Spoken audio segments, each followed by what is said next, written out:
Hello, hello, hello, and welcome to the very first Image for Lives TV podcast. I'm McIntosh, courtesy of Iowa's news leader, KCCI 8 News, here with Bobby Pate and Ken Silver. We're talking Image for Lives. You know, I'm not one of the cool kids with the headphones, so I'll let you both give yourselves a little, intro or background, or kind of tell us a little bit about yourselves. We'll start with Mr. Pate, who's directly to my right.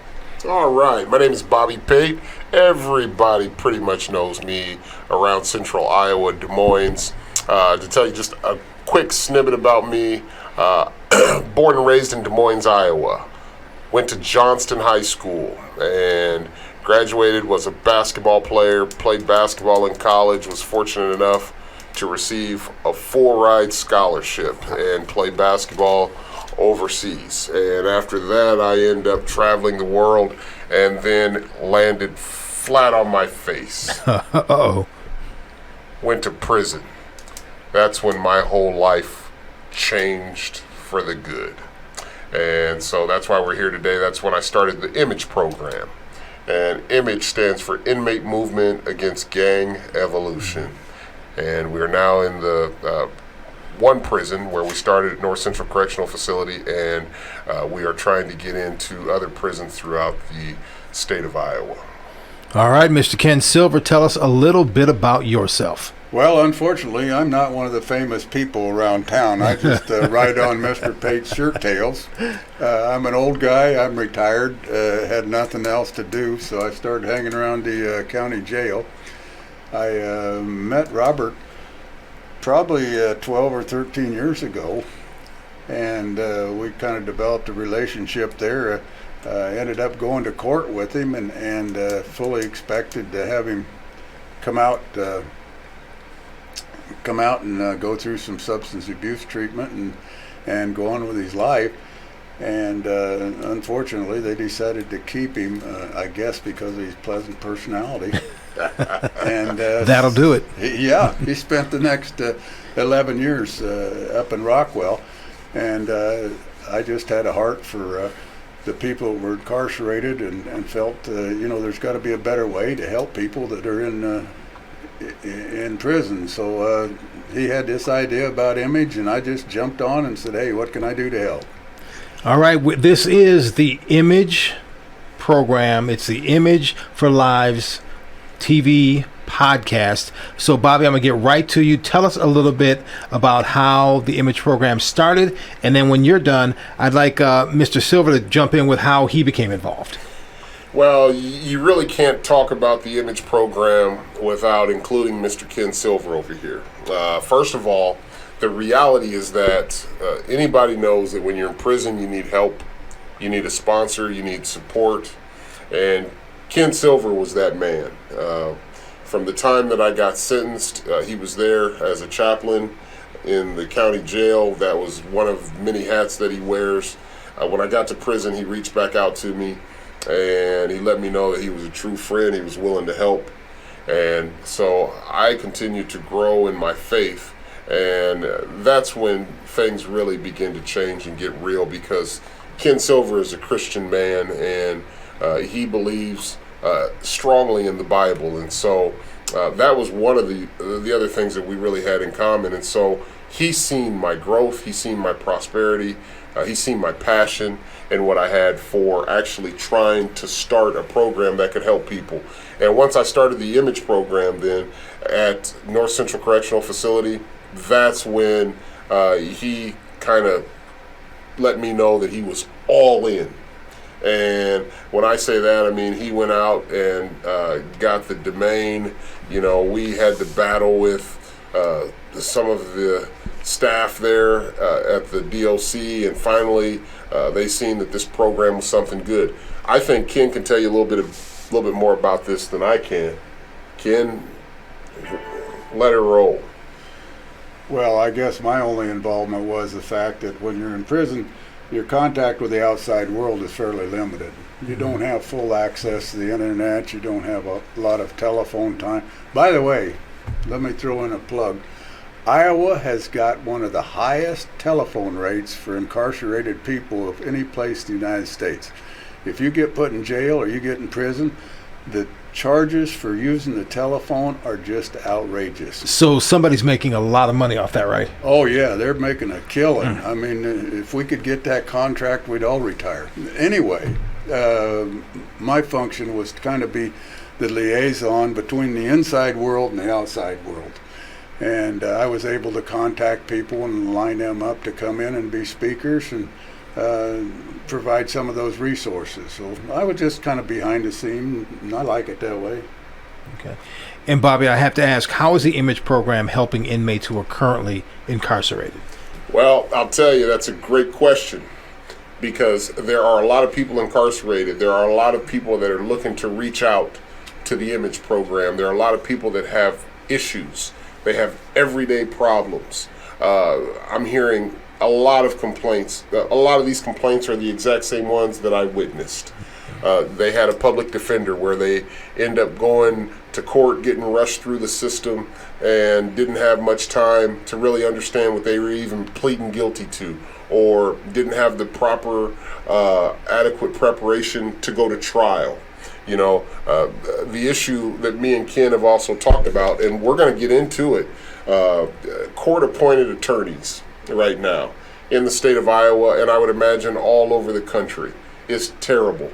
I mean, we have inmates that are currently incarcerated who can't get adequate representation because they don't have the money or the funds to pay for it. That's one of the problems. There are also other problems that come with criminal justice, and I don't want to get off track. We'll get into that.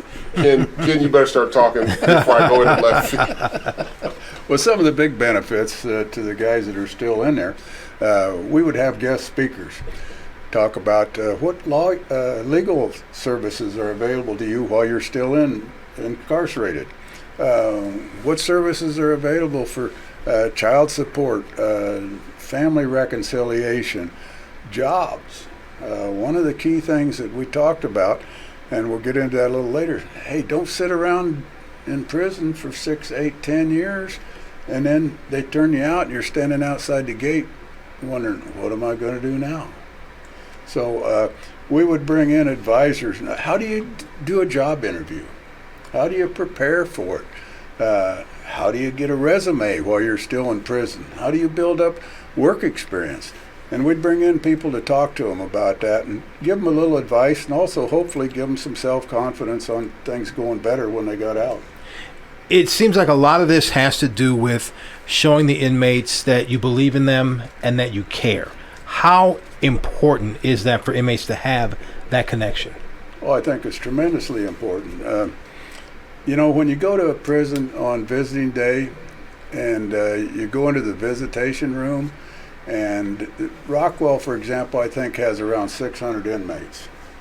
And we go into a visitation, there may be 8 or 10 people there to visit their loved ones or friends in prison.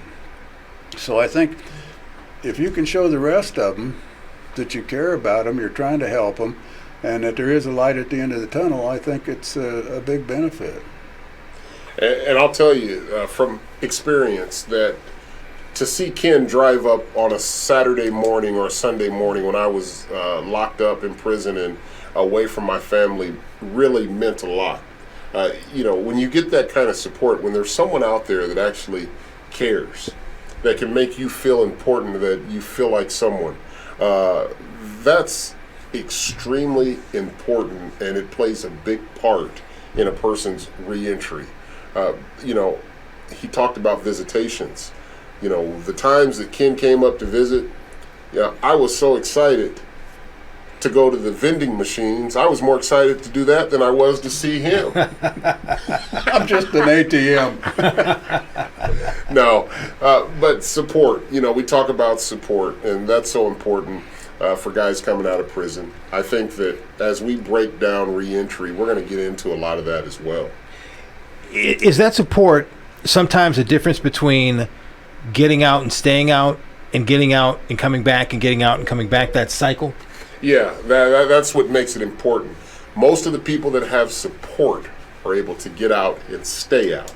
Most of the people that have done extensive amounts of time are able to get out and stay out because they appreciate and value their freedom now, rather than those that just come in and out.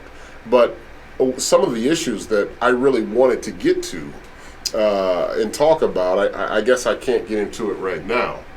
But there'll be a lot of Image for Life TV podcasts. Plenty of time to get into other stuff.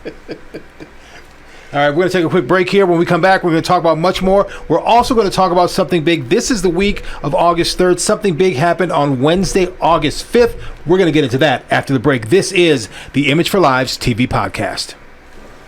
Welcome back to the Image for Lives TV podcast. I'm KCCI's Marcus McIntosh, Iowa's news leader, here with Bobby Pate and Ken Silver. Now, we touched on it before the break. Let's get right into it. On Wednesday, August 5th, Iowa Governor Kim Reynolds, signed an executive order restoring voting rights to felons. Let's talk about how important that is and how this is not something that popped up in the last month or two. This is something that the groundwork's been laid for this. Let's go back. We're going back at least a few years, right? Several years. And a lot of people worked on that. At one time, we thought we had it going. And then I think it was... maybe Governor Branstad put a squelch to it, okay. And then people wouldn't give up. And it was embarrassing to be in Iowa and to find out. At first, we were one of 3 states that didn't have felon voting rights. Then it was finally it was down to 1 state. Just Iowa? Just Iowa. And people are looking at us like, how backwoods are you people? You know? And so, yeah, you're right. It wasn't something that just came about in the last month or the last 3 months or was a result of protests. This is something people have been working on behind the scenes for years and years, and we're just so thankful that it finally came to pass. And Bobby, I know you've done a few interviews with KCCI dating back at least a year where you talked about the restoration of felon voting rights. Talk about that process for you and what it was like to see and hear the governor sign that proclamation giving felons the right to vote. I'll tell you, I was relieved. I really was. The stipulations, of course, I was very, very concerned about in the beginning. And when I seen those stipulations were pretty fair, you know, I couldn't really complain. I think that she really took a step out on faith when she did that. You know, I think she got outside of her norm. And so I was happy for, and I was happy for the state of Iowa.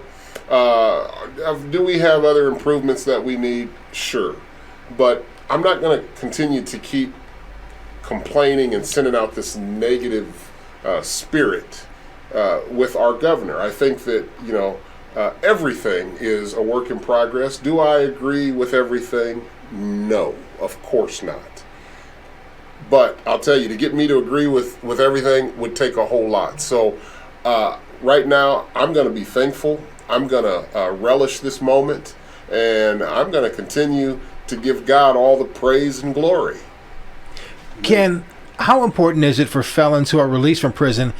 In the past, they'd be released and they could be part of society. But now they can play a role in, you know, deciding how their community looks in terms of casting their vote for county commissioners, for city councilors, for school board, for mayor, for governor, for president. Well, just imagine how you'd feel if you were stuck in a society where everybody else made the rules and you had nothing to do with it. You couldn't even vote for the weed commissioner. And so you were stuck with what everybody else wanted to dictate for you. And the next thing you know, you start to feel no sense of self-esteem.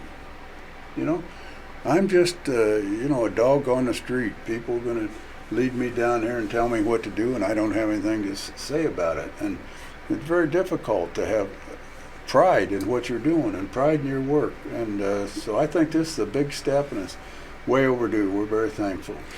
In a way, is it keeping released felons incarcerated, at least not physically, but maybe a little mentally? In their minds, at least? Yeah. And that's the problem that we've had. And, that is an issue. So will that issue go away overnight?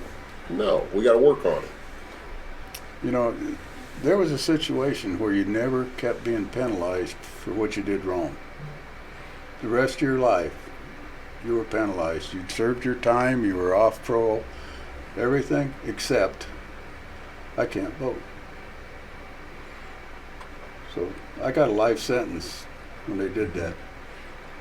And I'll tell you, Marcus, one of the things that did irritate me just a little bit is the fact that when you put in all this work for something, and I'm not saying that I put in, all the work, but when we flew to Washington, D.C., and I went in those rooms with those congressmen, and I talked about voting rights, and I had other people who were in the room who felt that because Iowa didn't have legalized voting rights that there was nothing wrong with it. And I had to stand up there and plead my case. And then... and I don't want to interrupt, but I remember interviewing you about that trip to Washington, D.C. last summer, the summer before this one. So right. It's been at least a year. That's right. And we made a huge impact. I represented Iowa, went out there to D.C., and we made a huge impact. And I believe that it was things like that that actually came back around to surface and played a big part in this whole movement. And that's one of the things that we'll get into later is the Image for Lives movement. And that's a whole part of this is guys coming out of prison, guys needing help, guys that are still in prison, guys that are in the county jail that are fighting their cases. And I'm telling you, there are a lot of guys in there fighting their cases with public defenders who are in need of help. The guys that don't have any money on their books because they don't have any support. These are the issues that I have a problem with. These are the people that are suffering. That's all a part of this image movement. These are the people that I have a passion to try to help. Can I help everybody? No. That's why I've got Ken here. And Ken, I'm getting off subject again, so you better step in and say something. Well, the image movement has 4 basic principles. The first one is Christian living.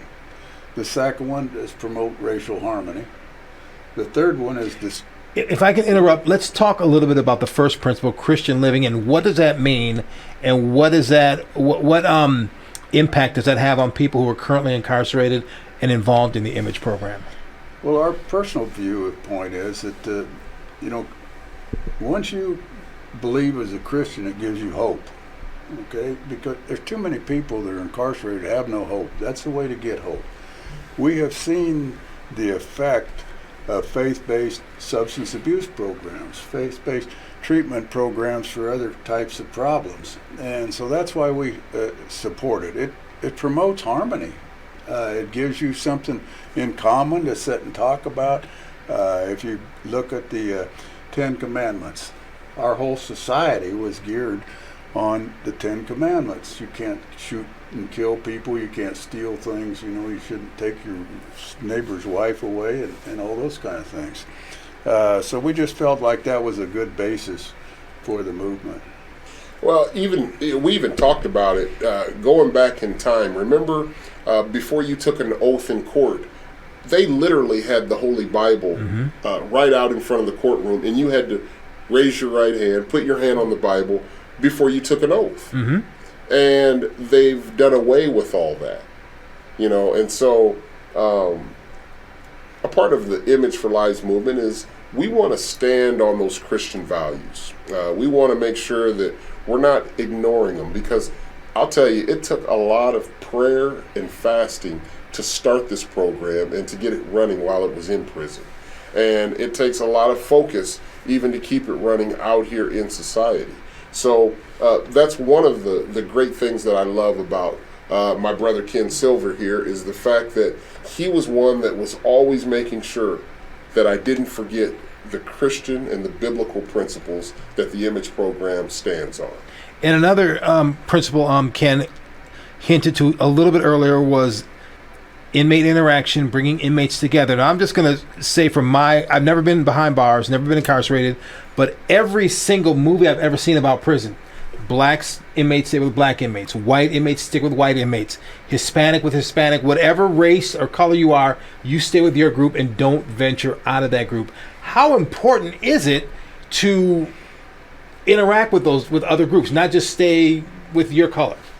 You have to give them some area where they feel comfortable. They interact with their own people because that's their comfort zone. So can you find some common area where they can feel comfortable with each other than by race or nationality? And we felt that this image program was a way to do that because it got them involved in so many things. It started out with Bible study, but then it branched out into other areas. And as I said before, let's work together and see how can we come up with a good resume. What do we have to do as a group? We don't care if you're black, white, green, whatever. We all have the same needs. Now let's try to come up with a common area. Okay. We're going to take a quick break here on the Image for Lives TV podcast. We're back with much more in just a minute. I'm Marcus McIntosh with Bobby Pate and Ken Silver. We're talking the 4 principles of Image for Lives, the program. We are back with the final 2 principles coming up. Welcome back to the Image for Lives TV podcast. I'm Marcus McIntosh, courtesy KCCI Iowa's news leader, here with Mr. Bobby Pate and Ken Silver. We're talking Image for Lives. Gentlemen, we've had some interesting conversation. Let's keep it going. Ken, before the break, you touched on 2 of the principles of the Image for Lives program. Let's try to tackle the final 2. All right. The final 2, and one of them is the most difficult, maybe, discourage gang involvement. You know, because isn't that, and again, I've never been to prison, but I watched a lot of TV movies and theater movies about prison, and the first thing I see when you go into prison, beside being, going with your specific race, is it's all about gangs there, because the black inmates are one gang, the Hispanic inmates another gang, the white inmates another gang. And mind you, this is what I'm getting from TV and the movies, but how true is that, and how do we break that down? Well, I think there's somewhat of a misconception with new people coming in, where they've heard that you have to join a gang in order to survive. And that's not true in all cases. And we were trying to explain that to people, and Bobby can tell you more about that, but we're trying to break that mold that you have to join a gang. The people that are in a gang, we're trying to zero in and, why are you in here? Are you afraid of something? Are you lonesome? What's the story? And Bobby, tell them more about it. Well, that was one of the benefits that I had to contribute as an inmate, was the fact that I wasn't in a gang, have never been in a gang, have never put in the work, have never got the tattoos, have never, claimed to be a gang-affiliated member. Do I have family members? Sure, of course. But me personally, I grew up playing basketball. I grew up, I went to school. Like I said, I made some bad choices, which landed me in prison. But as far as getting into a gang, I never really had time for that. I was always a leader, never a follower. So I could never follow a command of someone over a color or over some kind of streets stripes or whatever comes with that. But I did see the problem in prison, and we did address the problem, and the way that we addressed the problem was with love, was with sense, with common sense. We just laid it out there. Most of the people, they realized that the only reason that they joined gangs was to be a part of a family or to feel a part of something, that they were missing from home. And so we gave them that family in prison when we started the Image program. We gave them that brother to be able to come to when they needed something to talk about, when they needed something to eat, when they needed someone to be able to write a letter home to, or wherever it may have been. Well, how destructive is that stereotype, or damaging is that stereotype? Because, like I'm going to mention again, every TV movie, every movie about prison life, it's always about you're in a gang when you're with that group. How destructive is that for people who are coming into prison, who that's all they've seen, and think, okay, well, I'm stepping into prison, I have to be hard, I have to be ready to put in work, I have to be with this gang? That's a part of the cycle. That's a part of this whole recidivism cycle. Is most of the people come into prisons are affiliated with gangs or have been institutionalized. So it puts them back kind of into place from where they were. A lot of people come in and out of prison, I wouldn't want to say intentionally, but in so many words it is intentional, because if you continue to do the same thing over and over again, you're going to get the same result. And I think most of them realize that. So I think now we're starting to see a change in this world. I think people are starting to feel that there's real support out there. People are starting to pay attention to jail and prison. People are opening their eyes. There are people literally going to prison now who were in positions to send people to prison. And so I think now we're starting to see things change because of all this and because of the catastrophic movement. Eventually it's touched someone that was on the opposite side of that. Ken, is this issue like an iceberg where it's something you have to chip away at and keep chipping away at over time? It's not going to happen overnight, in a week, in a day, in a month? You know, it's like every other problem we face in society. There is no quick answer. You know, there's no denying we have gangs in our Iowa prisons. Fortunately, in most of them, they're not near as serious and not as violent as they are in other states and have bigger populations. But where does it start? I'm a firm believer that most of our problems start at the local level, the family level. The lack of family integrity, a complete family. You know, you start out and you're a young kid and you get involved with the wrong people and you end up in a gang and you get in trouble and you go to prison, you're in another gang. And so I think until we can figure out how to address that problem at the local level, we're going to continue to have that. And that's one of the things. Next podcast, we're going to have a friend of ours, Pastor Ben Bell. Good man. And he's a great guy. Yes, he is. Very, very well educated. Ex-Marine type of guy. And that's what he works with in the inner city, in the local level with these families. Yes, he does. Get them back together. A fatherhood program at the YMCA. Yes, and let's start raising our kids right and get this groundswell so we don't have to address the problems when they're older. You want to say something, Bobby? Oh, no, you actually took the words right out of my mouth. Okay. Now, another big part of the Image for Lives program is reentry, and that's something that doesn't start once you walk out those prison walls. It starts while you're still incarcerated, correct? Correct. I think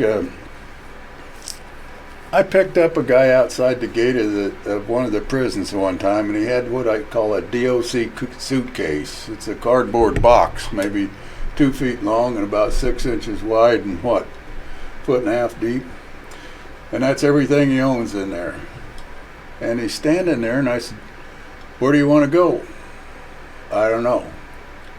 "What are you going to do?" "I don't know." You know. So, you know, I thought, man, this guy's been in here for 8 years. What's he been doing? So that's when it kind of hit us, is how can we help these guys get ready to be released? And so Bobby can tell you more about it, but we had some people from the United Way come up and talk about job opportunities. We had a great man named Kyle Horn that helps place felons and so on in industry and business, and he came in and did some training on how to present yourself. You know, one of the big problems, I've got a website or a Facebook group called Ban the Box. I hate that box. Have you ever been convicted of a felony? Mm-hmm. And you put down, yes, I've been convicted of felony. And then they look at that and they say, man, you're really a bad guy. I can't even hire you to dig a ditch. Mm-hmm. So Kyle talked to people about, how do you face that problem when you go in for an interview? And actually did some role play, some training, gave them some ideas, some scenarios about what to say. Bobby can tell you about some of the job opportunities available while you're still in prison, so you can build up a work resume. Well, Bobby, talk about that, the fact that prisoners have to start preparing for reentry before they're even up for parole, before they're even... That's right. Well, you talk about reentry in prison. When does it start?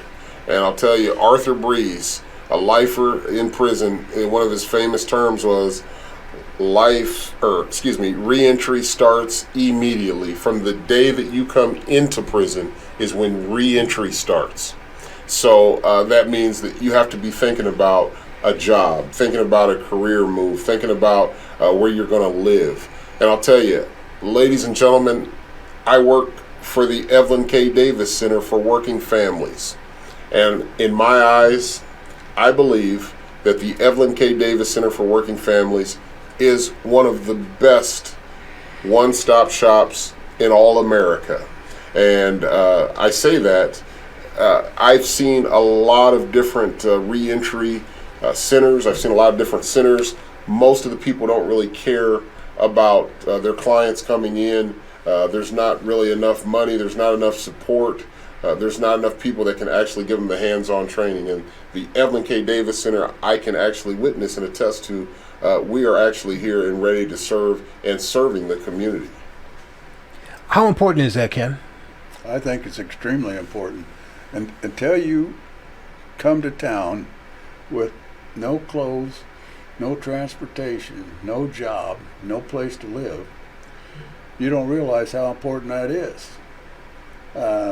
And to have some place like Evelyn K. Davis Center that you can go to, they've got people lined up who'll give you a haircut. Wow. You can get some decent clothes. They'll tell you where to go to get something to eat. They'll help you get a bus pass and transportation and line you up with a job. So we're going to try to find out if there's more of those around the state in some of the larger areas, maybe the Quad Cities, Cedar Rapids, Sioux City, and so on, because I think those are a real key to keeping people from going back to prison.